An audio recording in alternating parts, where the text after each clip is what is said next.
Еще в середине августа фонд «Региональный оператор» проинформировал население о взыскании через суд долгов по оплате за капитальный ремонт. В настоящее время исковые требования рекоператора удовлетворены в полном объеме. Вынесено решение о принудительном взыскании с должников не только всей суммы задолженности, но и судебных расходов. Исполнительные листы переданы судебным приставам.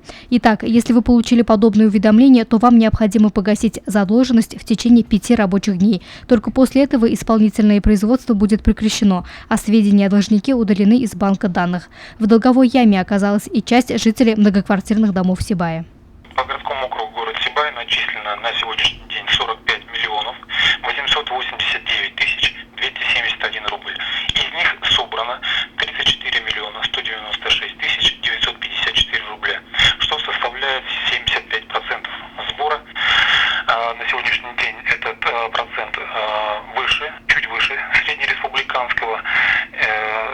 По исковым заявлениям по городу Сибай сегодня работы не проводились. Мы предполагаем, что в ноябре месяце те люди, которые не оплатили, будут уже приглашены в суды. Напомним, с прошлого года капитальный ремонт каждого многоквартирного дома делается за счет собственников, потому главным плательщиком и ответственным лицом за общее имущество является сам житель дома.